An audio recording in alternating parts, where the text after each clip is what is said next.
Welcome to The Explainer. Today, we're cracking open the case file on one of history's absolute darkest, most eerie assassinations.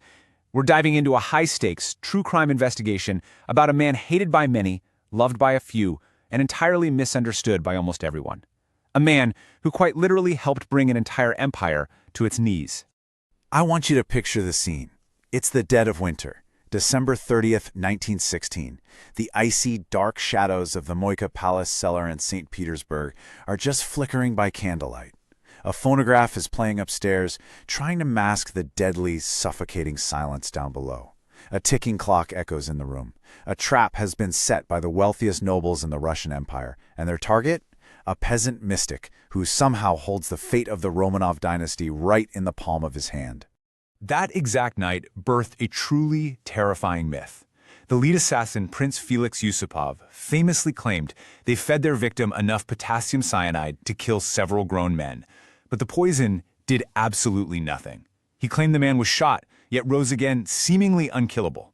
It's basically the ultimate true crime legend of the immortal mad monk.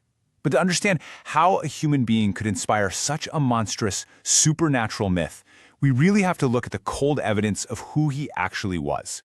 Let's pull up our prime suspect, Grigory Yefimovich Rasputin. The stark reality behind this towering legend is that he wasn't even an ordained monk. Born in 1869 in a freezing, remote Siberian village called Pokrovskoye, he was a barely literate peasant farmer who completely reinvented himself as a wandering holy man. Through a potent mix of orthodox devotion, folk spirituality, and a wildly charismatic, magnetic persona, he entirely transformed his own destiny. Section 2. The Romanov Secret, Penetrating the Imperial Inner Sanctum. So how exactly does a Siberian wanderer infiltrate the absolute highest echelons of St. Petersburg society? Well, by 1905, Rasputin had charmed his way right into the imperial palace. He had these famously piercing gray eyes and a growing reputation as a spiritual healer. But his immense, unshakable grip over the Tsar and Tsarina rested on one thing: a dark, heavily guarded state secret known as hemophilia B. The heir to the Russian throne, Tsarevich Alexei, suffered from this brutal blood-clotting disorder. The slightest bump or scrape could cause catastrophic, fatal internal bleeding, and conventional medicine at the time was totally useless. Tsarina Alexandra was a mother completely consumed by desperate, absolute terror for her son's life. And the rapid escalation of his influence is just staggering. Alexei is born in 1904. A year later, Rasputin is brought into the fold and actually seems to provide genuine relief to the agonizing boy. But the turning point is 1912, the Spitala crisis. Alexei is literally on death's door from a massive internal hemorrhage.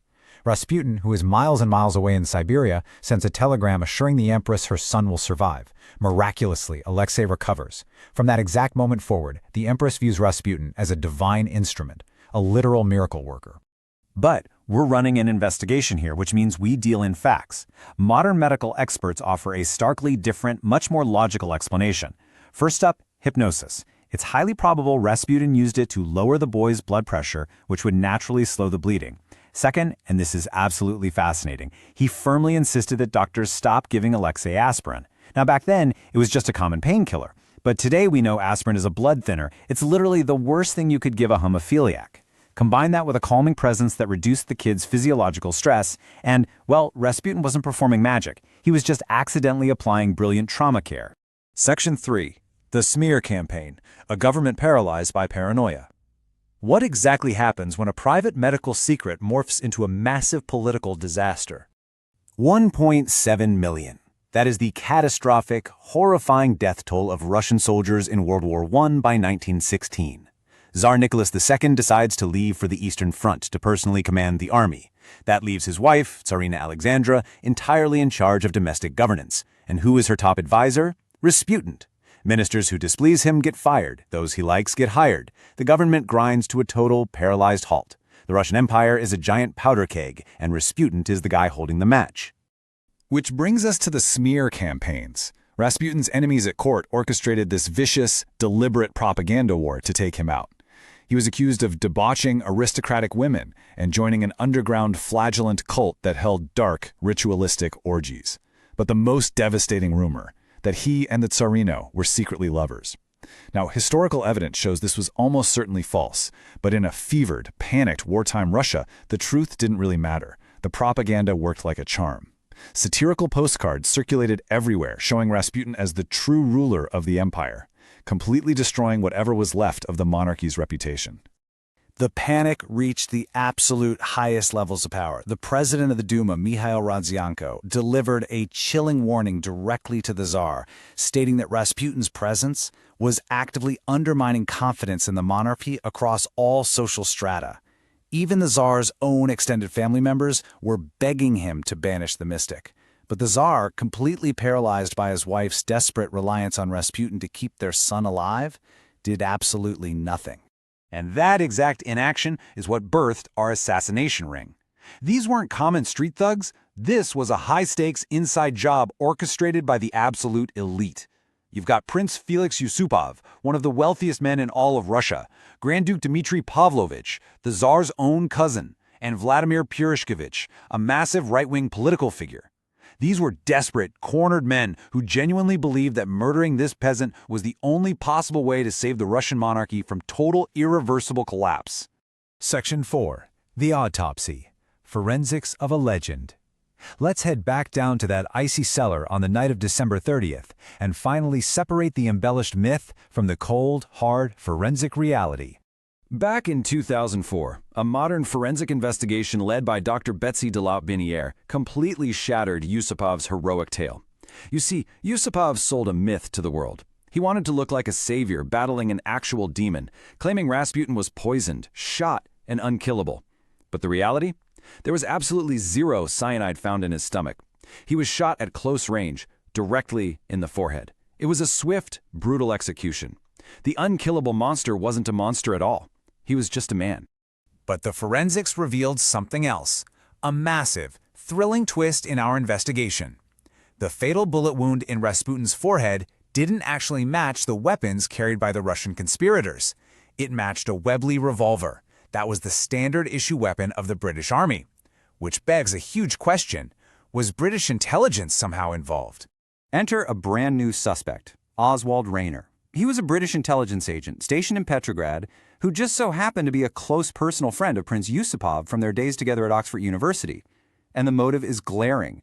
The British government was terrified that Rasputin was pushing the Tsarina to sign a separate peace treaty with Germany. If that happened, Britain would be doomed in World War I. So it's a very seriously entertained historical hypothesis that a British spy was actually the one who delivered the final coup de grace. If we go all the way back to Professor Kosaratov's official 1916 autopsy, the cold facts are laid bare. The primary cause of death? Gunshot wounds. Now, yes, there was some water found in his lungs, which indicates he might have still been clinging to life, taking his final breaths when they threw his bound body through the ice of the Neva River. But once again, there was absolutely no evidence of poison. The whole immortal legend was nothing but a dramatic cover story for a sloppy, desperate political hit job. Section 5. The Verdict. The Vulnerabilities of Absolute Power.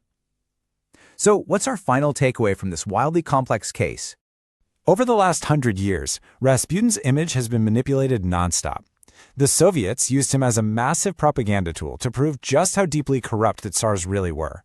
Pop culture turned him into a bizarre, catchy 1978 Boney M disco hit, and today some Russian nationalists have repackaged him as this patriotic peasant martyr who was destroyed by out-of-touch aristocrats. But modern historians, like Douglas Smith, emphasize that Rasputin wasn't the sole cause of the empire falling apart. He was a catalyst. He was the ultimate, glaring symbol of the deeply rooted structural decay and sheer incompetence that was already dragging the Romanov dynasty down. Which brings us to our final dossier. Case closed. We have a life that began in a freezing, remote Siberian village and ended at the bottom of a freezing St. Petersburg River. A man who rose from nothing to become the spiritual advisor to the Emperor and Empress of Russia, only to be violently executed by the exact same aristocracy he infiltrated. The cold, hard facts reveal a life infinitely more complex and tragic than the ghost stories suggest. So I'm going to leave you with this thought. The story of Grigory Rasputin isn't just some true crime thriller about a magic monk and a cyanide-laced cake. It is a chilling portrait of the profound vulnerabilities of absolute power. A barely literate peasant conquered an entire empire simply by holding psychological control over a terrified, grieving mother. What actually happens when private grief and public governance become fatally entangled? Empires fall.